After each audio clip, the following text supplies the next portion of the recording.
Good morning, welcome to Pedals and Pistons. I think it's always morning when I speak to you guys. Well, it's 5:15 a.m. It's a little bit earlier than I like. I'm not normally up at this time. It used to be the time I get up all the time. But yeah, it's 5:15 a.m. and we need to get out early. My friend needs to be back for 8 o'clock. And also I've got friends who have been cycling the world for 3 years who are in town, so I'm catching up with them later on. They've just come back via Morocco, Spain and France and got the overnight ferry in. But this video today, how quick can 115 kilos ride 100 miles? So it was quite a tough ride. It was the warmest day of the year and the hill in the middle was absolutely disgusting. So I've got some footage now. I'll include that, excuse the cars. But yeah, good day had by all. So I hope you enjoy the footage and we'll see where we go from here. 100 miles, 5,700 feet of climbing, rolling through the Somerset and Devon hills.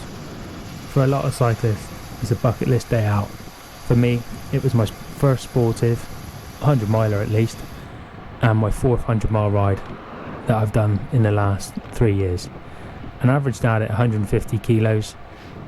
It was a little bit of a monster, not the toughest, but it was a Taunton Flyer. This is how I survived it, and how, if you're anything like me, not the fastest, not the lightest, you absolutely can too. The ride didn't actually start on the event day. I've been planning to ride a few 100 milers this year, as you know. It started months before.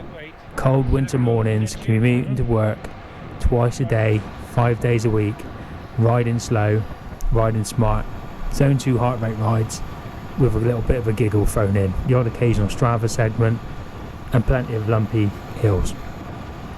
The zone 2 training, or commuting as we call it, was about consistency, riding just below the threshold where your breathing gets heavy, and enjoying a commute with a friend, just at that average talking pace.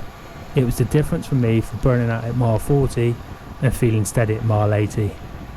I do have the time to smash long weekend rides, and with the winter weather I haven't been able to get that many in, but you know, now the summer's picking up, we can start to get the longer rides in. So the commuting time I've used it to build that base. Event day, rolled up nice and early to Smee Fire Airfield with James. Chilly morning, but the buzz was real. You get that mix, club riders warming up, casual cyclists chatting, the odd aero helmet here and there. Absolute pea soup. Misty. A little bit of bike shopping in your head, admiring all the different bikes around. I was aiming for a time. I wanted a time of 6 hours 50. I got a time of 7 hours.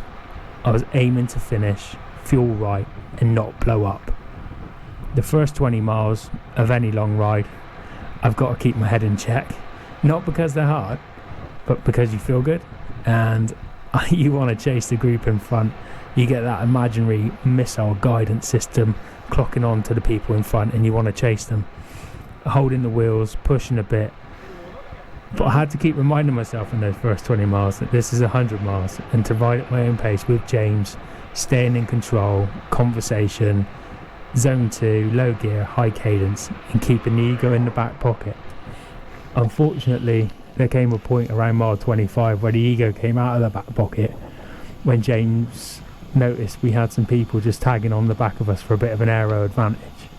And as an ex-pro cyclist, he was, shall we put the hammer down a bit? So for 17 miles until the next aid station, we put the hammer down, and my heart rate was circa 172 come the aid station. Probably a bit too far, but I didn't blow myself up. I knew I was in my means, and I made sure I fueled on quiche when I got to the aid station. Somerset and Devon are beautiful on 2 wheels.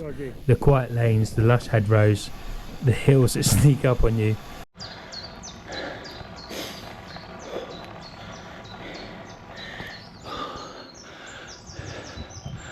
Currently hanging out on climb 3. About 60 miles in. This is it. Oh, it's a red climb. It's stunning.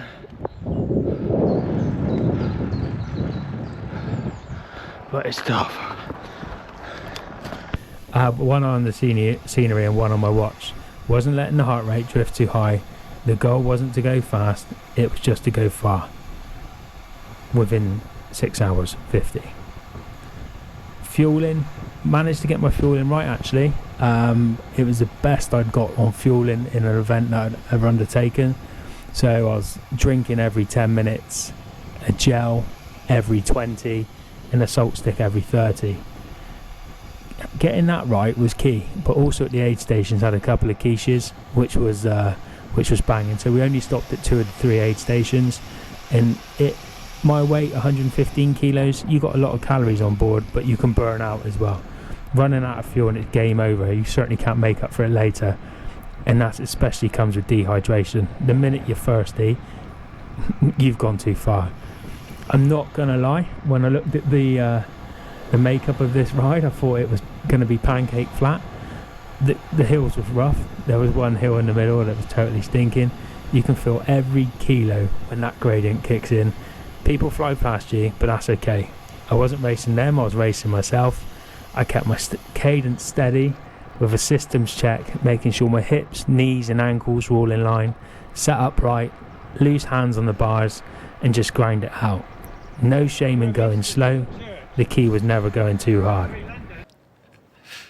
I've got nothing left. But when the road turned down, it's when the fun started. I absolutely love going downhill. Momentum is the greatest equaliser, and all that weight, well, it turns into 115 kilos of speed. I was absolutely flying on the descents, tucking in, spinning out, and grinning like a kid. And we were back on the bikes again. This was the shortest stop I've ever had in a 100-mile ride. Normally, in previous rides, we've stopped for coffee and cake a couple of times. This time, it was probably 10 minutes, and we were back on the bike again. The last 30 miles was where the mental game kicked in. Physically, I was okay. Tired, yeah, but manageable. The mind was playing tricks. That anxiousness kicks in. What are you doing here? Should I stop? What if I don't finish? But this is where all the commuting paid off. Day after day, through rain, headwinds, tired mornings, that discipline of getting out of bed gave me the confidence I knew I could keep spinning. I didn't need to be fast, I just needed to keep going. That last hill was just about grinding it out. The last hill hits around about 93 miles. And eventually, there it was. Final stretch. It almost felt as around mile 90 I came into a second wind. That soreness just disappeared and I felt I could put the hammer down again. Still in the saddle, still moving. Mile 97 in the fucking locker. This hurts. Had a nice hill at mile 96. Yeah, it wasn't pleasant. And it's quite warm. Not a day to be wearing black. Happy with the performance. Don't think I'll be a gold time. But I did it. 100 miles, 115 kilos, no cramps, no bonk, no drama, no technicals. Just smart pacing, good fueling, and months of quiet consistency. If you're a bigger rider or just starting out and think that these big rides aren't for you, I promise they are. You don't have to be fast, you don't have to be light, you just have to prepare. The ride wasn't about beating anyone, it was about proving to myself I could go the distance again and showing that average cyclists, heavy riders, busy parents, we all belong on the start line and we all belong at the finish. If you're scared about taking on a 100-mile ride, don't be. Book up for it, go along and feel the energy of the other riders. If you've enjoyed this, subscribe, like and leave a comment.